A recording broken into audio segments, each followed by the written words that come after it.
Hello everybody, it's Leland again, and I'm sure a lot of you have seen paper birds, paper cranes, just like this one, but I'm also going to guess that most of you don't know the process of making them yourself, which is what exactly I'm going to teach today. This is largely unscripted because I've been making these things since I was in 3rd grade, and I know it like the back of my hand. So all you need is a piece of paper and some scissors. If you have origami paper that is already in the shape of a square, you don't need scissors, but I'm going to guess that most of you are using notebook paper for this, which is why you'll need to cut it. So the first thing you're going to want to do is take the corner of your paper and fold it down so that it either aligns with the edge of the paper, or you can see here mine has binder holes in it, so I aligned it with the red line that most notebook papers have. But then everything that's not within this newfound little triangle here, you're going to want to cut it out and discard the rest, and I'll get back to you once I do that. Okay, so now we just have the triangle left, and this is going to be all that you're going to use. So you want to unfold that and do the same exact thing, but obviously the opposite way. Fold it diagonally, and make sure you leave a crease. And then just unfold that again.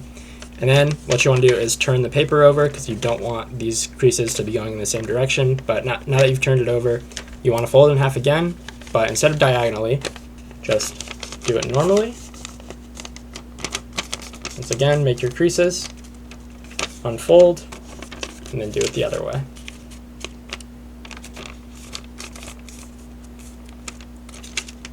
And unfold that as well, and you should have somewhat of an asterisk-shaped crease on your paper. The next step is a little strange and hard to explain, but basically you'll want to pinch where the diagonal creases are, and your paper will almost compress itself into a smaller square. And then you're going to want to make sure you know which side is the top. The top is the side that you cannot fold the paper from at all. So the sides, you just flip them right up, and the bottom is even worse. But yeah, the top, make sure you know where the top is and keep that up. So the reason that I wanted you to identify the top is because the next step would be to take the sides and kind of fold them inward, both of them, so that they perfectly align with the crease down the middle, and you're going to want to do that on both sides. Once you've done this on both sides, your square should look something more like a kite, and you're going to want to take the rest that's not been folded, the top, and fold that inward, bring it back up, fold it the other way, double-sided crease. And then you take all these folds and you undo them, bring it back to the original position.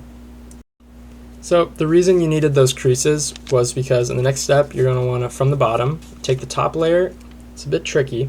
Here, get it in the light.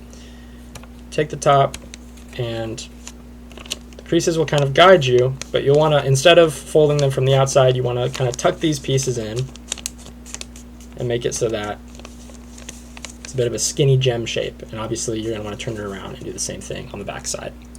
So once again, just take the top layer, tuck these in, crease them at the middle, and you have that. And so the next step is very similar to one of the previous steps. You're just going to want to take the bottom half of the insides again and fold them inward so that they touch the crease in the middle. Here it is done on one side. You can see I've folded them inward.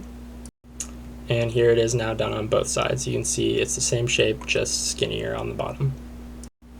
This next step is a little tricky to show you, but from the front you can see you can almost turn it like a page, and then here's the side. It's been exposed where the front was.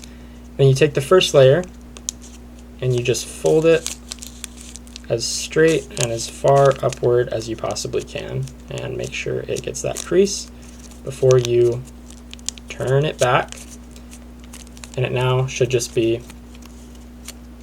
there it is, sticking out of the shape. You can see now I've done it to both of them, and my folding is a little subpar, so one goes higher than the other, but that's okay.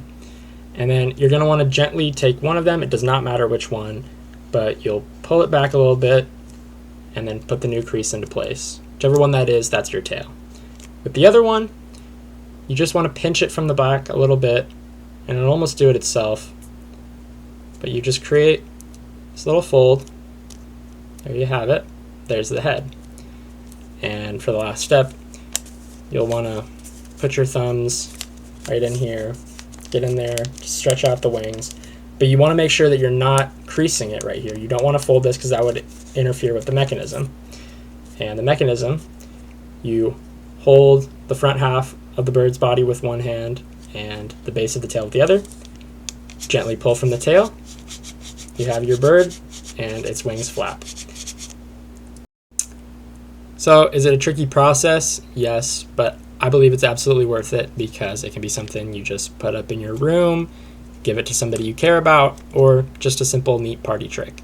But I hope I've inspired some of you to go along with me in making your own paper bird. And yeah, thank you for watching.